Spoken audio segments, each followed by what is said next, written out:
ముఖ్యంగా 2016 నుంచి ఈ అపాలజెటిక్స్ మేము చేస్తూ ఉన్నాం. అంటే కంపారిటివ్ స్టడీ చేస్తూ ఉన్నాం. ఒక్క బైబిల్ మాత్రమే కాదు, హైందవ వాంగ్మయం కానివ్వండి, హిస్టరీ కానివ్వండి, ఇంకా ఏంటేంటి అనేది నేను చూపిస్తాను, అన్నీ కూడా మీకు చూపిస్తాను. చేస్తున్న ఈ క్రమంలో మతోన్మాదులు గుండెల్లో దడ పుట్టించడం అనేది వాస్తవం. ఇది అందరూ ఒప్పుకోవాల్సిన విషయమే. అయితే ఈ మధ్యకాలంలో BOUI బైబిల్ ఓపెన్ యూనివర్సిటీ నుంచి రాంబాబు గారు అని చెప్పి ఆయన ఒక డిబేట్ చేశారండి. భాస్కర్ రాజు గారితో డిబేట్ చేశారు. ఈ మరి డిబేట్ వారు చేసుకుంటే ఇబ్బంది లేదు, కానీ ఆ డిబేట్లో ఏమన్నారో ఒక వీడియో మీకు ప్లే చేస్తాను, దయచేసి అందరూ గమనించాలి. ఆయన ఏం మాట్లాడారు, యాక్చువల్లీ ఏం జరిగింది, ఏం మాట్లాడారు అనేది చూద్దాం ఒకసారి. రైట్. ఉన్న జ్ఞానమో లేకుంటే కంప్లీట్ గ్రంథమో లేకుంటే దేవుడి ఉనికినో, మీరు చెప్పిన బైబిల్లో ఉన్న జ్ఞానమో లేకుంటే కంప్లీట్ గ్రంథమో లేకుంటే దేవుడి ఉనికినో ఏదన్నా ఒక పాయింట్ తీసుకోండి, దాన్ని వేరే గ్రంథంతో కాంట్రాస్ట్ చేద్దాం, ఏది సుపీరియర్. ఇక్కడ నేను ఇంకొక విషయం కూడా నేను మీ ముందు పెడుతున్నాను సార్, మీరు వేరేలా అనుకోవద్దు. మీరు వేరే గ్రంథాన్ని పెట్టండి, తప్పలేదు. కానీ నాకు వేరే గ్రంథంలోనికి వెళ్ళి మాట్లాడే మనసు అయితే నాకు లేదు. ఎందుకంటే నేను తెలుసుకుంది, నేను అన్వేషించింది, నేను స్టడీ చేసింది బైబిల్ గనక బైబిల్నే పరిపూర్ణంగా మాట్లాడతాను. నేను ఇలా మాట్లాడుతానని మీరు ఏమనుకోవద్దు. మీరు మా బైబిల్లోనికి వచ్చి మాట్లాడటం అయితే మాకు బాధ కలిగించే అంశమే. ఇలా మీరు మాట్లాడటానికి ఒక రీజన్ కూడా ఉంది. ఏంటంటే మా క్రైస్తవ సేవకుల్లో కూడా కొంతమంది మీ హైందవ ధర్మాల్లోనికి వచ్చి అందులో ఉన్న విషయాలు మాట్లాడటం అనేది నేను 100కు 100% వ్యతిరేకిని. నాకు 2004 అని తెలుసు, 4 అని నేను చెప్తాను. అంతేగాని ఇతర గ్రంథాల్లోనికి వెళ్ళి ఇది తప్పు, ఇది తప్పు, ఇది తప్పు అని నేను దయచేసి నేను అన్నాను సార్. అది నా మైండ్ సెట్ కాదు. అలాంటి భావాలతో నేను లేను. నాకు నా ఆత్మీయ గారు, మాకు బైబిల్ శిక్షణ ఇచ్చినటువంటి వ్యక్తి జయశాలి శ్రీ పిడి సుందరరావు గారు, Bible open university India international Vizag మా హెడ్ ఆఫీస్, వారు మాకు నేర్పించింది ఏంటంటే, నాయన బైబిల్ చాలా గొప్ప గ్రంథము, దీన్ని పరిపూర్ణంగా అర్థం చేసుకోవడానికి జీవితం చాలదు. సో దీన్ని మాత్రమే సమాజంలో ప్రొజెక్ట్ చేయండి, అంతే తప్ప ఇతర గ్రంథాల్లోనికి మీరు వెళ్ళి ఆ గ్రంథాల్లో ఉన్నటువంటి విషయాలని డీఫేమ్ చేసి వాళ్ళని తోలనాడుతూ, వాళ్ళ దైవాలను తోలనాడుతూ దయచేసి మీరు మాట్లాడకండి అని ప్రాథమికంగానే మాకు నేర్పించుకుంటూ వచ్చారు. నా యూట్యూబ్ ఛానల్లో మీరు చూడండి, బైబిల్ యూనివర్సిటీకి సంబంధించిన వారిని, జయశాల్ గారి ఫాలోవర్స్ ని కానీ మీరు ఎవరినైనా చూడండి, మన హైందవ దేవుళ్ళలోనికి వెళ్ళి వాళ్ళ గురించి ఎవ్వరూ మాట్లాడరు. ఒకవేళ మాట్లాడిన వాళ్ళు ఎవరైనా ఉంటే మాలో నుంచి బయట వెళ్ళిపోయిన వారు మాట్లాడుంటారు, ఇతరత్ర వాళ్ళు మాట్లాడుంటారు. దాన్ని మేము 100% వ్యతిరేకిస్తాం సార్. ఎందుకంటే నాకు 2004 నిజం తెలిసినప్పుడు నేను 4 అనే చెప్తాను, 5 కాదు 6 కాదంటే నాకు ముందు నా గ్రంథం గురించి నాకు తెలియదని అర్థం అని నేను అనుకుంటున్నాను. ఇది ఈ మైండ్ సెట్ తో, ఈ భావంతో ఉన్నాను సార్. అందుకే నేను ఇతర గ్రంథాల్లోనికి వెళ్ళి నేను మాట్లాడను. మీరు కంపేర్ చేస్తానన్నారు, మీరు చెప్తే నేను వింటాను. నేను ఎందుకంటే భాస్కర్ రాజు గారు అంటే ఒక హుందాతనంగా మాట్లాడే వ్యక్తి అని నాకు తెలుసు. మిమ్మల్ని నేను చూశాను గనక మీతో డిబేట్ చేయడానికి ఇష్టపడ్డాను. ఇది ఫస్ట్ టైం నేను డిబేట్ చేయటం, అంటే నాకు మాట్లాడే శక్తి ఇచ్చాడు దేవుడు. ఫస్ట్ టైం నేను మాట్లాడటం. ఇది ఇలా ఎందరి ముందుకో వ్యక్తిగతంగా ముఖాముఖిగా మాట్లాడిన సందర్భాలు ఉన్నాయి, ఇలా లైవ్ లో అయితే ఫస్ట్ టైం. మీ మాటకి నేను గౌరవిస్తాను, మీకు విలువిస్తాను. మీరు కంపేర్ చేద్దాం అంటున్నారు కదా, మోరల్ వాల్యూస్ అన్నారు. ఇందులో ఉన్నటువంటి మోరల్ వాల్యూస్ ఇతరత్ర గ్రంథాలు లేవా, ఎంతకంటే బెటర్ దానిగా ఉన్నది నేను చూపిస్తాను అని అన్నారు. మీరు చెప్తే నేను వింటాను, కానీ నేను మాట్లాడను. ఆ గ్రంథంలో ఏ పాయింట్ తీసుకొని కూడా నేను మాట్లాడను, ఏ పాయింట్ కూడా తీసుకుని వక్రీకరించను. నా దేవుడు నాకు అది నేర్పించలేదు అన్న విషయాన్ని, వయసులో మీరు పెద్దవారు కనుక మీ ముందు. ఈ మధ్యలోనే ఒక పాస్టర్నే నేను ఒక క్వశ్చన్ అడిగాను, అంటే బైబిల్ వచనమే చూపెట్టాను. 1 తెస్సలోనిక 5:21 సమస్తమును పరీక్షించి మేలైనది చేపట్టుడి. సో మీరు ఒకప్పుడు హిందువా, మీ ఫ్యామిలీ హిందూ ఫ్యామిలీయా క్రిస్టియన్ ఫ్యామిలీ? నా పేరు రాంబాబు అని కనిపిస్తుంది కదా సార్, నేను హిందూ ఫ్యామిలీ కాకుండా ఎలా ఉంటాను? సో మీరు ఇక్కడ అర్థం చేసుకోవాల్సిన విషయం ఏంటంటే, ఆయన చెప్తున్నాడు ఏంటంటే కంపేర్ టు చేద్దామండి, మా గ్రంథాల్లోంచి కంపేరిటివ్ చేద్దాము, నైతికత అందులో ఉందా ఇందులో ఉందా. పైగా లాస్ట్లో రిఫరెన్స్ కూడా చూపించాడు భాస్కర్ రాజు, ఏంటంటే మరి సమస్తము పరీక్షించి మేలెంది చేపట్టండి అని మీ బైబిలే చెప్పింది కదా, మరి ఏంటి మీరు అలా చేద్దామా అని అడుగుతున్నాడు అనమాట. అంటే వాళ్ళని అవకాశం ఇస్తున్నారన్నమాట దేనికి, కంపేరిటివ్ చేయడానికి. ఆయనకి అభ్యంతరమే లేదు కంపేరిటివ్ చేయడానికి, అక్కడ భాస్కర్ రాజు గారికి ఎటువంటి అభ్యంతరం లేదు. కానీ ఈయన ఏంటంటే మరి మేము ఈ మిగతా వాళ్ళ కాకుండా మేము సపరేట్గా ఉంటాము, మేము ఎవరిని వాళ్ళు కించపరుస్తున్నారు, మేము కించపరచము, అంటే హిందూ దేవి దేవతలను వాళ్ళు కించపరుస్తున్నారు, మేము కించపరచము, అంటే వాళ్ళ దగ్గర మంచి మార్క్స్ కొట్టేద్దాము. నాకు అనిపించదు చెప్తున్నాను, నేనేమనుకుంటున్నానో చెప్తున్నాను. వాళ్ళ దగ్గర మంచి మార్క్స్ కొట్టేద్దామని అన్నట్టుగా ఆయన మాటలు నాకు అనిపించాయండి. ఎందుకంటే మేము సపరేట్గా ఉంటాము అంటే మిగతా వాళ్ళంటే ఎవరు, ఇప్పుడు ఎవరెవరు మాట్లాడుతున్నారు, అసలు మనం కించపరుస్తామా? మేము హిందూ వాంగ్మయం చెప్తున్నప్పుడు కించపరుస్తామా, లేకపోతే ఉన్నది చూపించి మాట్లాడతామా, కంపేర్ చేస్తామని ఆలోచిస్తే మేము కంపేర్ మాత్రమే చేస్తాం, కంపేరిటివ్ స్టడీ మాత్రమే చేస్తాం, కానీ కించపరిచే సీన్ మేము చెయ్యం. 2016 నుంచి నేను వీడియోలు చేస్తాను, నా వీడియోలు చూసుకోండి. నేను కంపేరిటివ్ స్టడీ చేస్తాను తప్ప కించపరిచేది మేము చెయ్యం. కానీ ఎలా ప్రొజెక్ట్ చేస్తున్నారంటే, ఎలా చెప్తున్నారంటే మేము అలాంటి పనులు చెయ్యం కానీ వాళ్ళు చేస్తున్నారు అన్నట్టుగా వాళ్ళు మాట్లాడుతున్నారండి. ఇది వీడియోలో ఉన్నది. మాట్లాడిన తర్వాత నేను చిన్న ప్రజెంటేషన్ చెప్తానండి.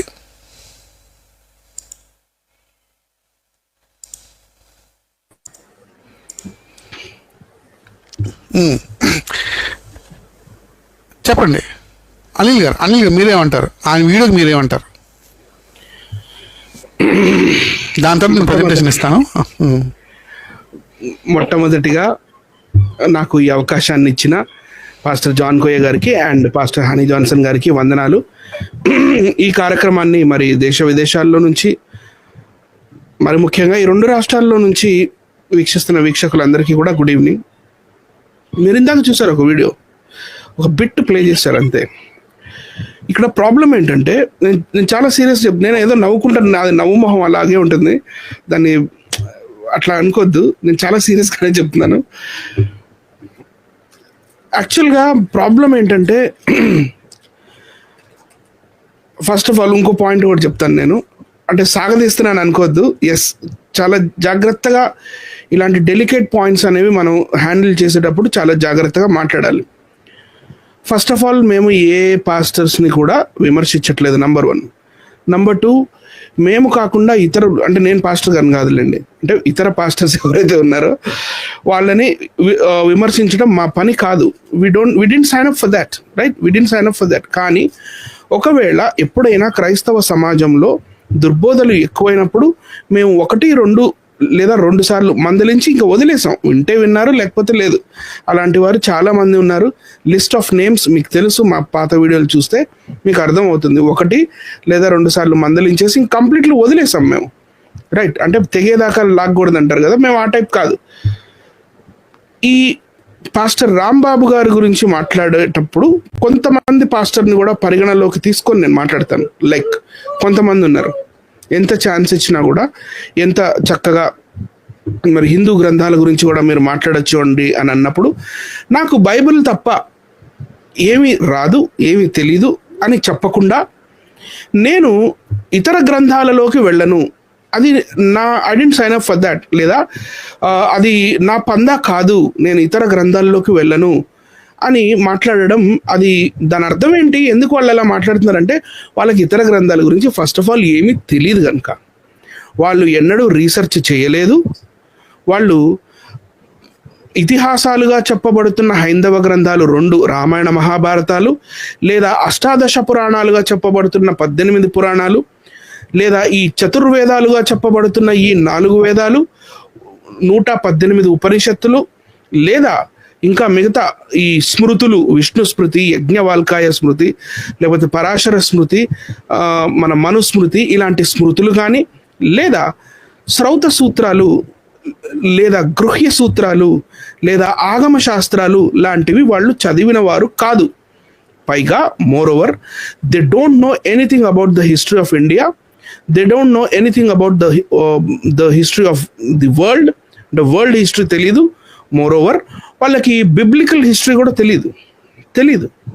వాళ్ళు బైబిల్లో ఉన్న విషయాలని మరి పదము ఏదైతే ఉందో పదము యొక్క అర్థము తీసుకొని వాళ్ళు అలా ముందుకెళ్ళిపోతారే కానీ దాని వెనకాల ఉన్న హిస్టరీ ఏంటి, దాని వెనకాల ఏం జరిగింది, దాని ఆర్కియాలజీ ఏంటి, దాని మీనింగ్స్ ఏంటి, హీబ్రూలో మూల పదం ఏంటి, మనం ఎలా అర్థం చేసుకోవాలి, ఇవన్నీ కూడా తెలిసిన వాళ్ళు కాదు. ఎన్నడూ రీసెర్చ్ చేసిన వాళ్ళు కాదు. కేవలం ఒక డాక్టరీని తీసుకొని, ఒక గురువు గారిని తీసుకొని, నేను వాళ్ళ గురువు గారిని కూడా ఏమనట్లేదండి, చాలా మంది గురువులు ఉన్నారు, రైట్. ఆ మా గురువు గారు ఇలా చెప్తారు, మా గురువు గారు ముఖతః మాకు ఇది చెప్పారు కాబట్టి మేము దీన్నే నమ్ముతున్నాం అన్నప్పుడు ఇక నువ్వు ముఖతః నమ్మేదేంటి? హిందూ గ్రంథాల్లో కూడా అదేగా ఉండేది, మా గురువు ముఖతః చెప్పాడు అంటే గురు శిష్య సాంప్రదాయం. సరే, గురు శిష్య సాంప్రదాయం అనేది ఉంది, కానీ బెరియా సంఘస్థుల వలె మనం పరిశీలించాలి కూడా కదా. మరి 2వ తెస్సలోనికలో రాసిన మరి ఈ రిఫరెన్స్ ఏదైతే భాస్కర్ రాజు గారు చెప్పారో, ఎస్, ఆయన మంచి రిఫరెన్సే చెప్పారు. సర్వమును పరిశీలించి మేలైనది చేపట్టుడి అని ఆయన కరెక్టే చెప్పాడు. కానీ దానిని కూడా బేఖాతరు చేస్తూ, అంటే ఎలాంటి రీసెర్చ్ వర్క్ లేకుండా మీరు డిబేట్స్కి ఎలా వెళ్తారు? నంబర్ 1 ఫస్ట్ క్వశ్చన్ అది. మీకు అసలు ఎలాంటి రీసెర్చ్ వర్క్ లేకుండా, ఇప్పుడు నేను ఎప్పుడు చెప్తుంటాను, మళ్ళీ అదే చెప్తున్నాను, వంకర గీత అంటే ఏంటో తెలిస్తేనే నిలువు గీత గురించి మనం మాట్లాడగలం. మీరు బైబిల్లో ఉన్న నైతికత గురించి మీరు చెప్తానంటున్నారు, కానీ అనైతికత అంటే ఏంటి అనేవి మా గ్రంథాల్లో ఉంటే చూపించండి అని అన్నప్పుడు you missed a wonderful opportunity. It is a very serious point I'm telling. ఒక విషయం అండి అనిల్ గారు, వాళ్ళకి తెలుసండి, ఎవరికంటే భాస్కర్ రాజు గారికి తెలుసు, వీళ్ళకి హిందూ గ్రంథాలు టచ్ చేయరని తెలిసిందే అలా అవకాశం ఇచ్చారంటాను నేను. సో నేను సెకండ్ రౌండ్లో నాకు మళ్ళీ ఛాన్స్ వస్తుంది కాబట్టి సెకండ్ రౌండ్లో నేను ఇంకా చాలా ఇంపార్టెంట్ విషయాలు చెప్తాను. నేను అసలు ఎందుకు వీళ్ళు పాస్టర్స్ని పిలిచి so called pastors, right, not the famous one, లేకపోతే బాగా జ్ఞానం ఉన్నవాళ్ళు, హిస్టరీ తెలిసిన వాళ్ళు, లేకపోతే హీబ్రూ భాషలో జ్ఞానం ఉన్నవాళ్ళు, లేదా రీసెర్చ్ చేసిన వాళ్ళు, ఇలా మంచి పాస్టర్స్ ఎంతోమంది ఉన్నారు. పెద్ద పాస్టర్లు అనగానే XYZ చాలా మంది పేర్లు వస్తాయి. నేను వాళ్ళ గురించి మాట్లాడట్లేదు. జ్ఞానవంతులైన వాళ్ళు ఎంతోమంది ఉన్నారు, వాళ్ళని కూడా పిలవరు వీళ్ళు. ఎందుకంటే వాళ్ళని పిలిస్తే వీళ్ళు ఓడిపోతారు ఒక నిమిషంలో, వాళ్ళకి తెలుసు. బట్ ఈ సో కాల్డ్ కొంతమంది ఎవరైతే ఉన్నారో వాళ్ళని పిలిచి వాళ్ళు ఫేమస్ అవ్వడానికి మాత్రమే ఇలాంటి డిబేట్స్ పెడతారు. ఇలాంటి డిబేట్స్ పెట్టడానికి గల మూల కారణం ఏంటి కూడా నేను వీడియోలో ప్లే చేసి మరి నేను మీకు నెక్స్ట్ రౌండ్లో చూపించి దానికి కూడా నేను ఎక్స్ప్లెనేషన్ ఇస్తాను సార్. Thank you. ఓకేనండి, నా ప్రజెంటేషన్ చూపిస్తున్నా. మరి నేను జాన్ గోయ్ గారు ప్రెజెంటేషన్ ఇస్తారు. ప్రెజెంటేషన్ మనం చూసిన తదుపరి మరలా అనిల్ కుమార్ గారు మాట్లాడతారు. సరే అండి. నేనేమంటానంటే ఏంటంటే ఈ రాంబాబు గారు ఏంటంటే BOUI సంబంధించిన పర్సన్ అండి, అంటే ఆ సంస్థకు సంబంధించిన పర్సన్, అంటే వాళ్ళ టీచింగ్స్ సంబంధించిన పర్సన్గా మనకు తెలుసు.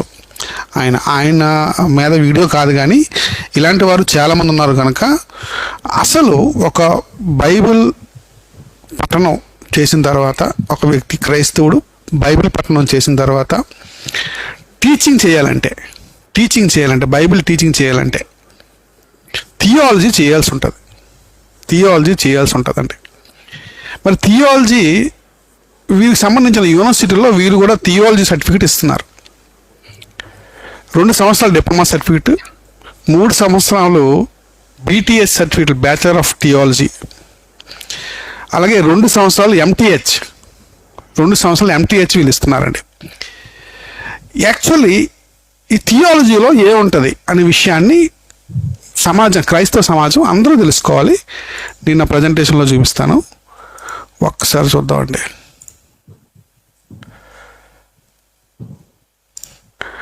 రైట్, ఒక్కసారి చూద్దాం.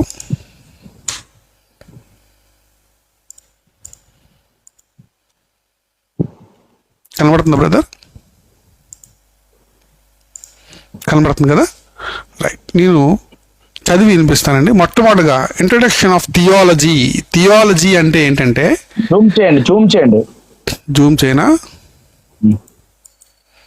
రైట్ అండి, ఒకసారి చూడండి. ఇది theology, introduction to theology. Theology అంటే థియోన్ అనే పదం నుంచి వచ్చిందండి. ఇది థియోన్ అనే పదం నుంచి, ఇది ఒక గ్రీకు పదం. థియోన్ అంటే దేవునికి సంబంధించిన శాస్త్రం అనొచ్చు, థియాలజీ అంటారు. ఇందులోని డిప్లొమా ఇస్తారు, diploma in theology, bachelor of theology, master of theology అని 3 ఉంటాయి అన్నమాట. సో డిప్లొమా 2 సంవత్సరాలు BOUA పెడుతుంది, అలాగే 3 years బ్యాచిలర్ డిగ్రీ పెడుతుంది, అలాగే 2 years మాస్టర్ డిగ్రీ పెడుతుంది. అంటే ఎన్ని సంవత్సరాలు అయిందండి? 5 + 7 సంవత్సరాలు, 7 సంవత్సరాలు కోర్సు వాళ్ళు ప్రజెంట్ చేస్తున్నారు. అలాగే చాలా కాలేజెస్, బైబిల్ కాలేజెస్ ఏం నేర్పిస్తారంటే, ఈ ఒరిజినల్గా వాళ్ళైతే ఏం నేర్పిస్తారంటే థియాలజీ నేర్పిస్తారు. ఇంట్రడక్షన్ టు థియాలజీ ఫస్ట్ వాళ్ళు నేర్పించేది. దాని తర్వాత లేఖన శాస్త్రం, బైబిలాలజీ అంటారు దీన్ని. బైబిలాలజీ అంటే ఈ లేఖనాలు ఎవరు చేత రాయబడ్డాయి, ఏ విధంగా అవి తర్జుమా చేయబడ్డాయి, అసలు బైబిల్ ప్రింటింగ్ ఎలా అయింది, దానికి ఎంతకాలం పట్టింది, ఎన్ని తర్జుమాలు జరిగాయి, అలాగే కెనాన్, బైబిల్ కెనాన్ ఎలా జరిగింది, 66 పుస్తకాలు మనకి ఎందుకున్నాయి, అవి ఎలాగొచ్చాయి అనే శాస్త్రాన్ని కూడా ఈ థియాలజీలో నేర్పిస్తారు. నెక్స్ట్ ఏంటంటే ప్రధాన దైవ శాస్త్రం, అంటే తండ్రికి సంబంధించిన శాస్త్రం అండి ఇది. థియాలజీ ప్రాపర్ అంటారు దీన్ని, థియాలజీ ప్రాపర్ అంటారు. 3వ విషయం. 4వ విషయం క్రీస్తు శాస్త్రం, క్రిస్టియాలజీ, క్రీస్తు శాస్త్రం. ఇది పాఠంగా చెప్తారు. ఏమండి? పరిశుద్ధాత్మ శాస్త్రం, దీనికి ఒక పేరు పెట్టారు. అలాగే దేవదూతల శాస్త్రం 6వదిగా, దేవదూతల శాస్త్రం. అలాగే మానవ శాస్త్రం, యాంథ్రోపాలజీ, మానవ శాస్త్రం అనే పాఠాలు ఈ థియాలజీలో ఉంటాయి. పాపమును గురించిన శాస్త్రం, సిన్నికి సంబంధించిన శాస్త్రం 8వ పాఠంగా థియాలజీలో చెప్పాలి. రైట్. రక్షణ శాస్త్రం 9వదిగా, రక్షణ శాస్త్రం అనే శాస్త్రాన్ని థియాలజీలో చెప్పాలి. సంఘ శాస్త్రం, సంఘానికి సంబంధించిన శాస్త్రాన్ని, సంఘ విలువలు, అలాగే సంఘానికి సంబంధించిన రూల్స్ రెగ్యులేషన్స్ సంబంధించిన శాస్త్రాన్ని చెప్పాలి. అలాగే 11వదిగా భవిష్యత్ శాస్త్రం, అంటే ప్రకటన గ్రంథానికి సంబంధించిన, అంటే భవిష్యత్తులో ఏం జరగబోతుంది, 2వ రాకడ ఎలా జరగబోతుంది, దానికి సంబంధించిన అనేకమైన విషయాల్ని ఇలా ఈ 11 టీచింగ్స్ మనకి థియాలజీలో ఉంటుందండి. ఈ టీచింగ్స్ ఏవి కూడా BOUA చెప్పదు, బాగా గమనించాలి.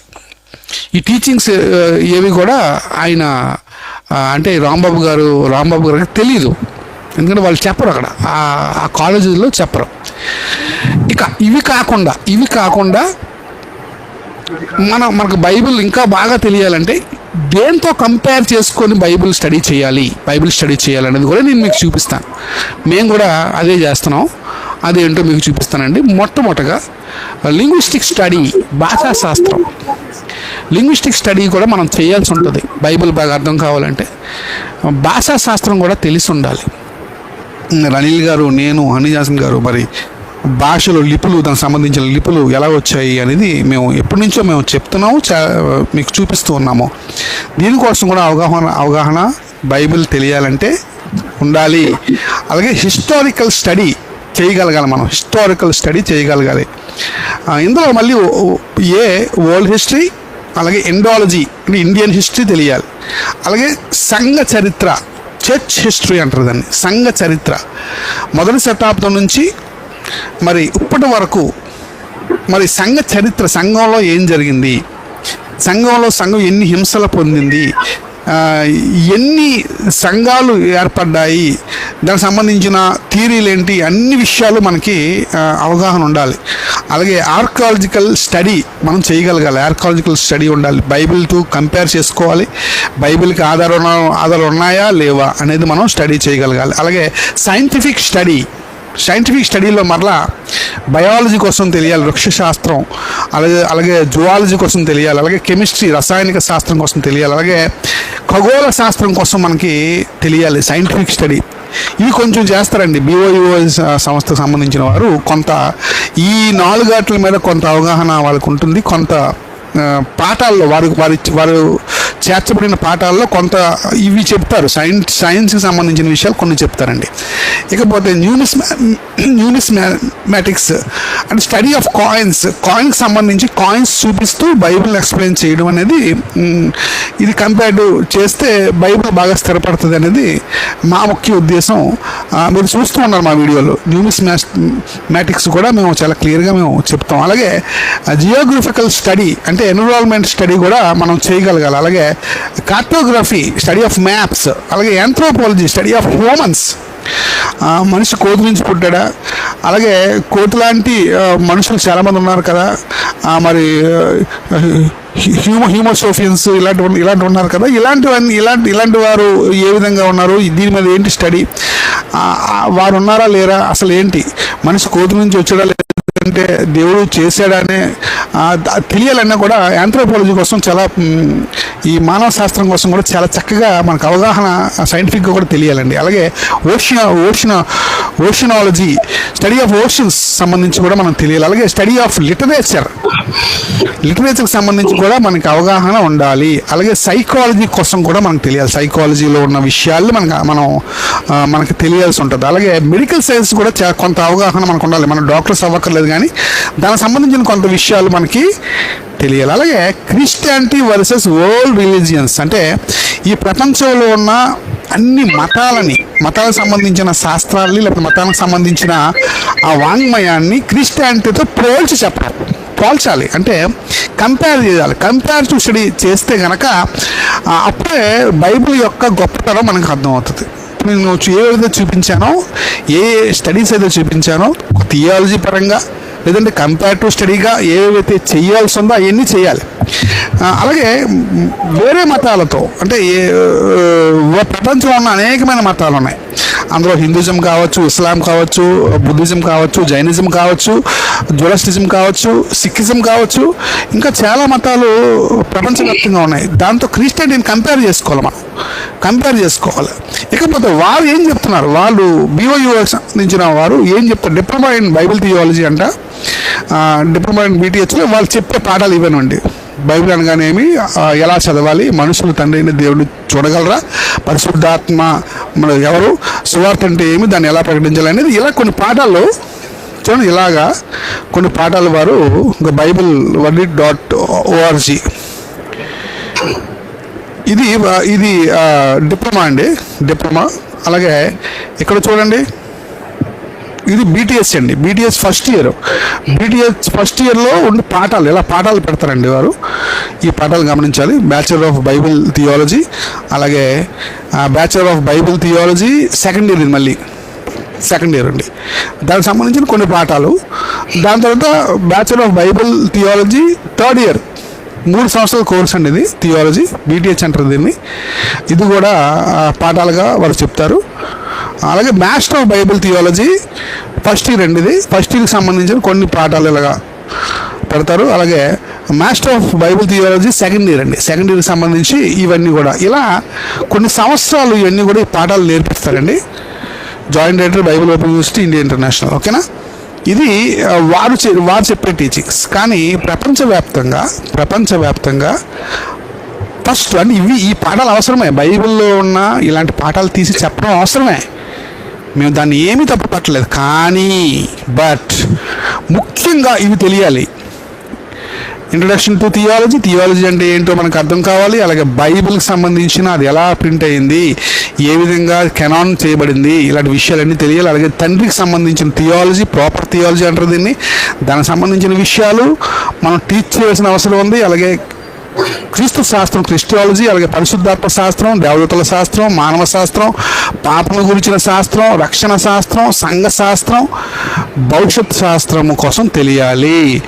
ముఖ్యంగా సంఘ చరిత్రకు సంబంధించిన విషయాలు మన క్రిస్టియానిటీకి టోటల్గా తెలియాలండి. అసలు అండర్ గ్రౌండ్లో ఎప్పటి వరకు చర్చ్ ఉంది, దాని తర్వాత అది బయటికి ఎలాగ వచ్చింది, అది ఎలా యూరోప్ కంట్రీస్లో వ్యాప్తి నొందింది, మన శిష్యులు ఈ 12 మంది శిష్యులు ఎలా చనిపోయారు, వీరండి ఇండియాకి తోమ రాలేదని ఒక ఆయన స్టేట్మెంట్ ఇస్తాడండి.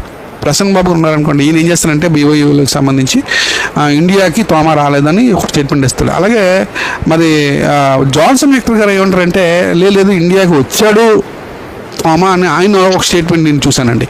అంటే వీళ్ళకు క్లారిటీ కూడా ఉండదు, గమనించాలి. అంటే వీరికి నాకు తెలిసి ఈ 11 విషయాలు, ముఖ్యంగా ఈ 11 విషయాలు నేను ఏదైతే చూపిస్తానో ఈ థియాలజీ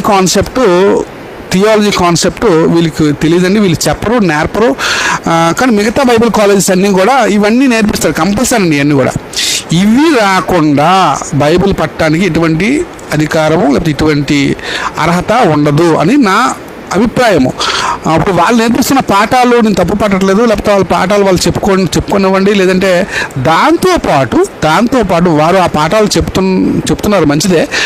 దాంతోపాటు ముఖ్యంగా బేసిక్గా వాళ్ళకి తెలియాల్సినవి ఈ 11 శాస్త్రాల కోసం ముఖ్యంగా వారు నేర్పాల్సి ఉంటుంది. అలాగే ఈ స్టడీస్ చేయాల్సి ఉంటుంది. మేము ఏదైతే చేస్తున్నామో ఈ స్టడీస్ చేస్తున్నాము ఇండాలజీ కోసం సంబంధించి, చర్చ్ హిస్టరీ కోసం సంబంధించి, వరల్డ్ హిస్టరీ కోసం సంబంధించి, అలాగే భాషా శాస్త్రానికి సంబంధించి, ఆర్కియాలజీకి సంబంధించి, అలాగే న్యూమిస్మాటిక్స్ సంబంధించి, అలాగే మేము ఏదైతే చూపిస్తున్నామో ఈ లిస్ట్ చూపిస్తున్నామో ఇవే కాకుండా మతాల పరంగా కంపేరిటివ్ స్టడీ కూడా జరగాలి.